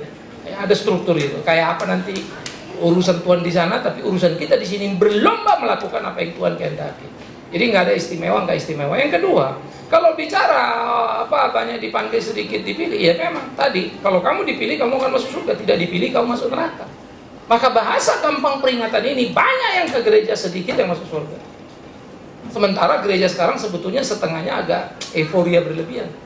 Wah, puji Tuhan, jemaat makin banyak terus bertumbuh, puji Tuhan kita akan ke surga. Omong kosong gitu. Maka waktu Yesus ngomong, pernah dia ngomong terlalu keras kan. Kalian ini bangsa bebal apa segala macam. Sampai murid-murid bilang, guru kau bicara terlalu keras. Siapa yang kuat dengar seperti itu? Maka dia bilang, engkau harus mengerti kebenaran. Maka itu tidak jadi keras bagi orang yang nggak benar, pasti jadi keras kan gitu. Kemudian kenapa Tuhan ciptakan orang yang tidak dipilih? Hati-hati, itu bahasa yang tadi saya sudah bilang.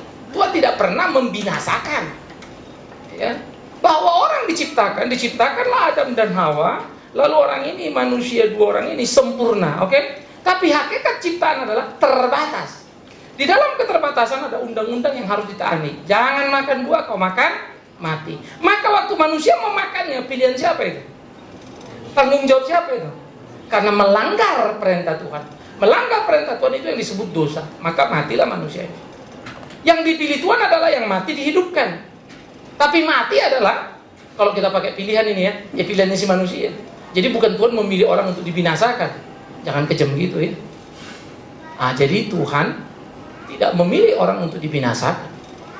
Manusia yang kurang ajar memberontak dia masih mau pilih diselamatkan. Bagi saya itu membingungkan. Why God?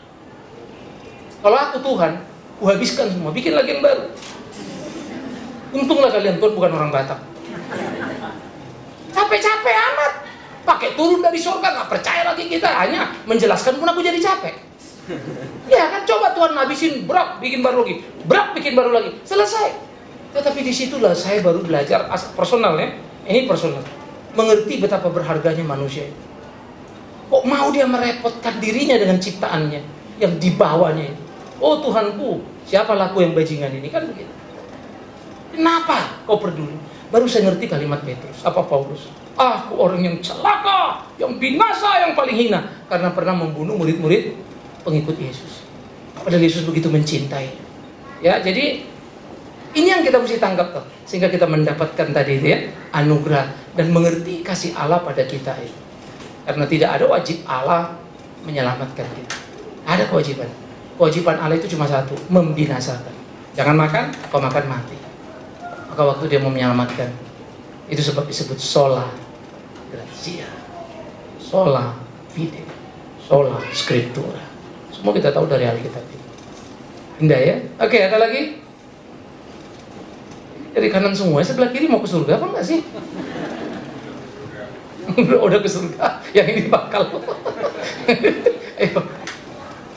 Terima kasih Pak, saya mau bertanya, itu kan tadi Bapak bahas tentang Matius 28 ayat 19 sampai 20 yang berkata, pergilah, jadikanlah semua bangsa muridku dan baptislah mereka. Saya suka bertanya dalam hidup saya gitu, saya lihat beberapa hamba Tuhan yang membaptis orang tanpa orang itu mengerti apa sih baptis itu. Apa sih, kenapa orang dibaptis, dia tidak mengerti. Nah, saya pernah suatu kali bertanya kepada satu hamba Tuhan yang membaptis orang, tapi orang itu memang dari Muslim. Dia baptis, sehingga dia kemarin malah bulan puasa kemarin dia berpuasa, sehingga saya bertanyakan, kenapa kemarin mau dibaptis? Ya karena Bapak itu yang menunjuk saya dibaptis. Gitu. Nah, pertanyaan saya adalah, yang benarnya, dibaptis dulu baru diajar atau diajarkan dulu baptis itu apa baru dibaptis? Terima kasih Pak. Iya, yang benar sih gereja kita ya. Kalau nggak benar ngapain kita lakukan? Baptis itu sama dengan sunat. Kolose pasal 2 ya, ayat 9 sampai 12. Sama seperti ketika orang disunat, begitulah kita dibaptis di dalam kematian dan kebangkitan Yesus Kristus. Waktu orang disunat, dia disunat ada darah yang tumpah. Oke? Waktu dibaptis kita terikat kepada darah Kristus yang tumpah dalam baptisan itu. Simbol baptisan air itu. Nah, jadi kita dibaptis. Waktu orang disunat umur berapa?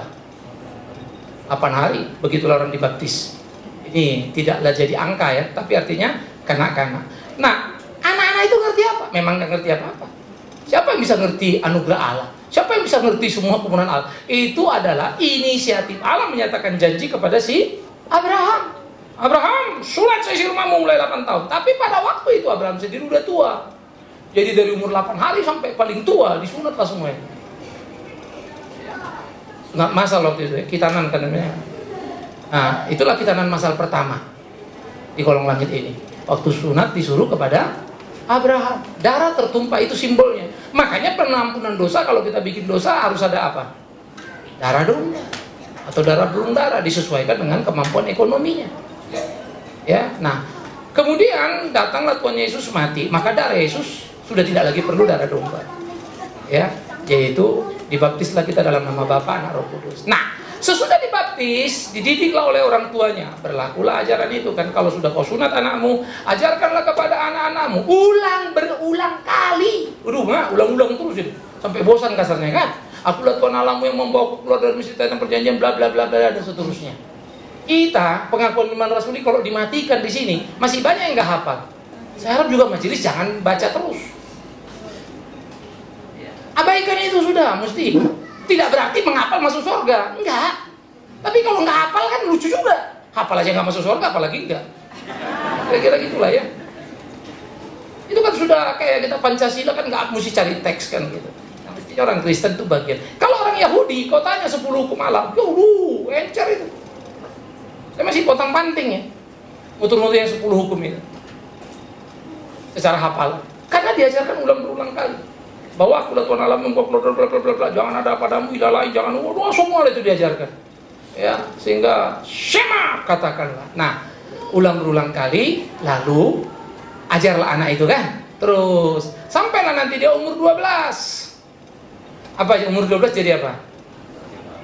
Jadi anak Taurat. Itulah Yesus juga dibawa ke Yerusalem karena umur 12, genap dia 12. Maka memasuki usia 13 dia sudah boleh ikut 3 hari raya penting di Yerusalem, Pesah atau Paskah, Pentakosta, dan Pondok Daun.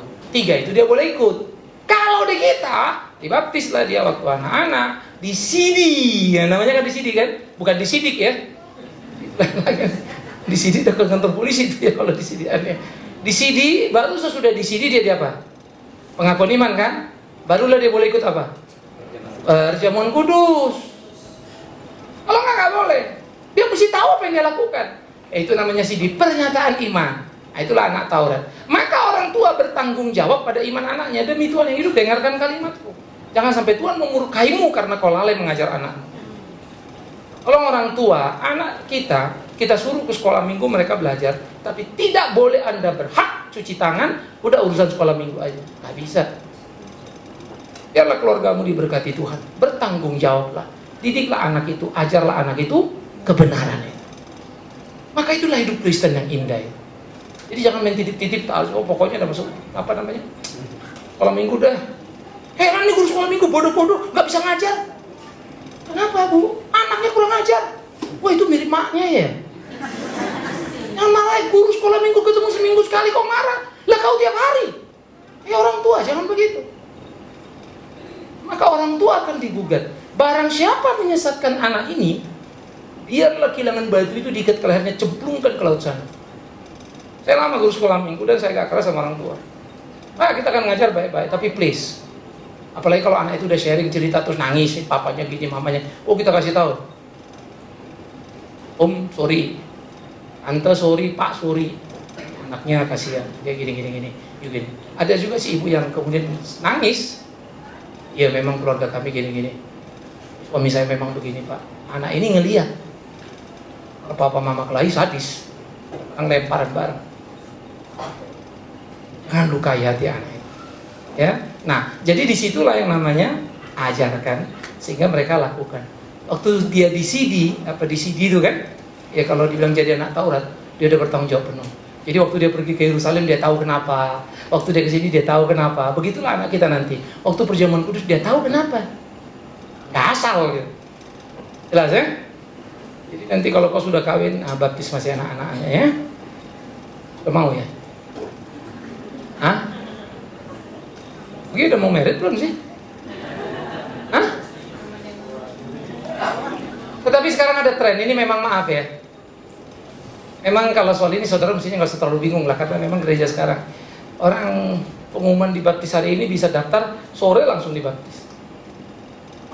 Khotbah, siapa yang mau dibaptis? Siapa? Wah, puji Tuhan, besok kesaksian. Puji Tuhan, kemarin 50 orang dibaptis. Puji Tuhan, kemarin 30 orang dibaptis. Haleluya, di sini banyak sekarang orang-orang yang percaya pada Tuhan.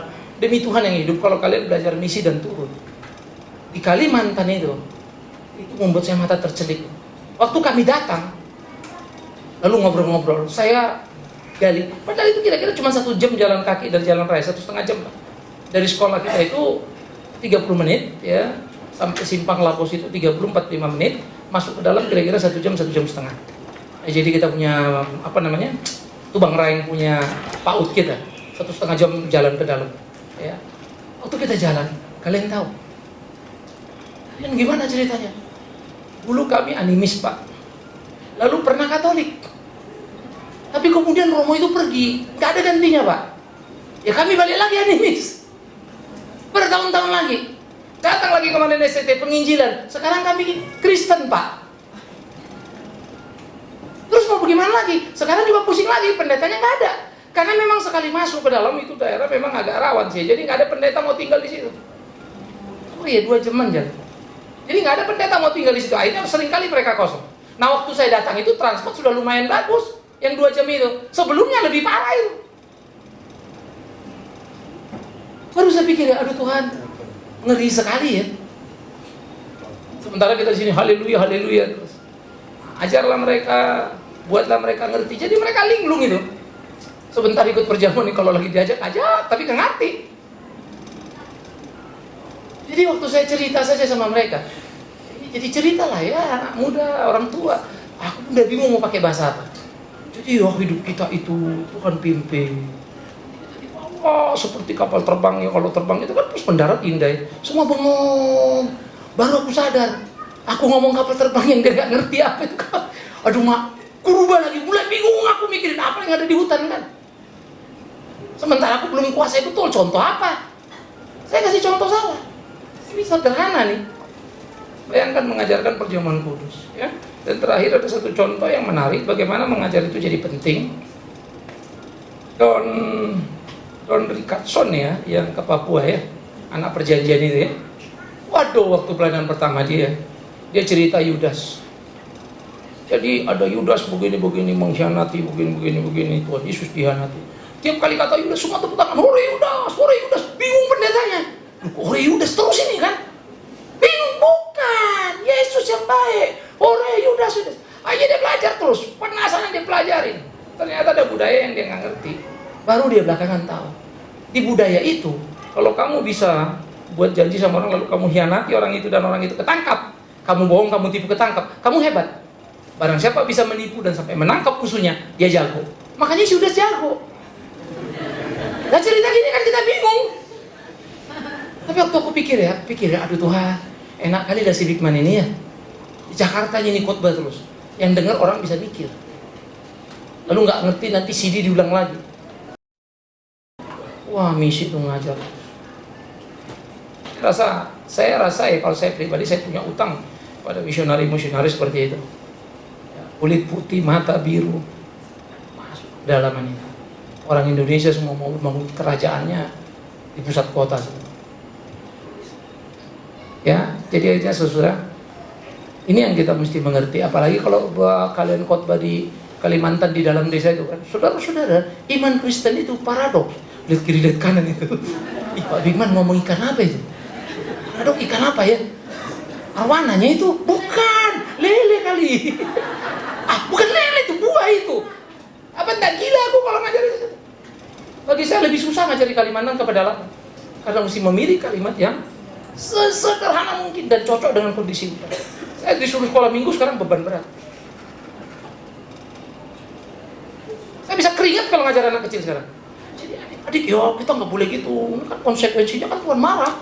Tenang lihatin. Kita lupa ini kelas kecil. Konsekuensi kita ngomong apa yang kagak masuk di akal dia, apa itu jenisnya? Jadi jangan anggap remeh. Itu ya. Maka dimanapun itu kita mesti belajar. Jadi clear ya. Jadi kalau memang ada orang dibaptis begitu ya itu tak boleh. Nah makanya saya bilang kalau di Israel, kalau kau pergi ke Israel, nongkrong kau di Sungai Yordan. Kau lihat rombongan Indonesia lah, jangan rombongan lain kan nggak bisa kau tanya kan. Dibaptis lah itu tiap kali, satu kadang-kadang ada 4 rombongan sekaligus sebelah sana. Baptisnya pun model-model tuh. Ada yang diselam begini, ada yang diselam ke belakang, ada yang masuk dipercikin, tapi di sungai itu dipercikin. Modelnya macam-macam itu. Kau catat minimum ada 6. Iya, jadi gini. Terus saya tanya ini gereja Afrika di sini. Oh ini gini, ada juga yang jatuh ke depan. Jadi ada yang ke depan, ada yang ke dalam, ada yang ke belakang. Macam-macam lah falsafahnya itu ya. Terus ada yang dipercik, nunduk, ada yang diri, macam-macam juga. Ya, terus ada juga yang begini, tangannya diangkat baru disalamkan dia, waktu tangan diangkat ditekan sampai tangannya terangkat baru masuk. Kalau tangan itu belum tenggelam katanya belum bersih semuanya. Itu caranya. Nah, habis itu mereka datang kan naik ke atas, tanya gereja mana, terus ngomong-ngomong. Kau tanya, udah dibaptis belum? Maka dibaptis. Oh sudah Pak. Bingung kau kan? Udah dibaptis ya? Ini kedua kali. Oh enggak, keempat Pak. Oh bingung lagi kau kan? Kenapa? Yang pertama dulu saya nggak ngerti Pak, masih anak-anak percik. Kan nggak bener Pak. Lalu kedua aku dibaptiskan pendeta. Tapi itu di Indonesia Pak. Lalu kemudian aku pergi. Lalu pendeta bilang, itu nggak sah, pendetamu yang baptis kau itu kurang bersih. Pendeta ini lebih bersih, dibaptis lagi. Lalu sekarang kau di Yordan ngapain lagi? Oh pendetaku tadi bilang, ini baptis Naaman. Baptis Naaman itu apa? Pentahiran. Semplung 7 itu 7 kali mana? 1, 2, 3, 4, 5, 6, 7 kali masuk keluar. Lalu satu orang jemaat itu kenal saya persis. Oh Pak Bigman dia nyapa. Kamu tadi ya? Aduh Pak, puji Tuhan Pak, saya baru dibaptis. Bukannya udah dibaptis? Udah Pak, tapi ini baptis Naaman. Baptis Naaman apa? Pentahiran Pak. Emang lu kusta? Gue Pak Bigman begini. Sorry. Lu udah manggil gue, kita ngobrol sebentar. Kalau lu tanya gue bilang lu kacau. Gak boleh. Tapi pendeta itu, gila pendeta itu dan ditujunya temanku pula lagi itu. Alamak. Tapi memang gerejanya ada. Ya maka ada puasa Ester lah, puasa apalah, puasa ini, macam-macam. Tolonglah jangan aneh-aneh ya. Kalau memang dia nggak jelas, kau yang kasih jelas. Tapi tolong jangan sesudah kau kasih jelas dia makin tidak jelas. Oke, saya pikir itu dulu saudara ya, supaya kita makan siang dulu ya. Karena sudah banyak yang mau mengajak saya makan siang tampaknya ya. Siapa yang mau ngajak saya makan siang, coba angkat tangan. 1, 2, 3. Di sebelah sini kiri. Yang mau mengajak saya makan siang? Yakinlah kalian, saya juga nggak mau. Oke, kita berdoa ya.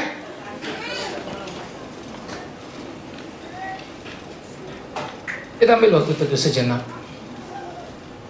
Kita periksa iman kita. Kita sadari tiap langkah kita. Hidup memang tak mudah. Alkitab sudah mengatakannya. Mendekati hari-hari ujung zaman. Tuhan datang kembali. Dia sudah mengatakan. Kan banyak nabi palsu. Guru-guru palsu, bahkan Mesias palsu. Semua mereka mengklaim dirinya sebagai sumber kebenaran. Dengan apa yang kau mengukurnya? Alkitab. Karena itu belajarlah engkau menaklukkan dirimu kepada keinginan firman Tuhan yang hidup itu. Jangan memaksakan kehendakmu supaya Alkitab menyesuaikan diri denganmu. Carilah kebahagiaan di kesulitan karena kebenaran, bukan yang dibuat-buat. Maka engkau akan mengerti arti bahagia. Temukan juga bahagia itu ketika kau berbagi dengan sesama. Maka engkau akan mengerti bahagia. Bukan bagaimana engkau memuaskan emosi, batinmu. Jangan memilih-milih apa yang kau suka dengar. Hanya karena kau merasa ringan untuk belajar. Atau cocok di telinga. Firman itu seringkali memang menyakitkan, menemplak, menghajar. Tapi apalah artinya mencinta kasihnya yang besar. Bersungguh-sungguh pun kita belajar mengenal Tuhan. Tak pernah selesai hingga kematian. Bagaimana mungkin kita menundanya dan tak melakukannya? Tuhan, terima kasih untuk semuanya. Terus ajar kami di hidup kami, berjalan di jalan-Mu, melakukan kehendak. Berkati jemaat-Mu, berkati gereja-Mu, supaya jadi gereja yang cinta kebenaran, pelaku kebenaran. Tolong kami. Kalau kami salah, cambuk kami. Kami lebih suka terluka ada di pelukan-Mu daripada berlari di kemauan sendiri, menjauh dari-Mu. Bermurah hatilah Tuhan. Tolonglah kami di kelemahan kekurangan. Demi Yesus Kristus Tuhan yang kami layani, kami berdoa, kami bersyukur. Terpujilah Tuhan. Amin. Kita bangkit berdiri, saudaraku yang kekasih.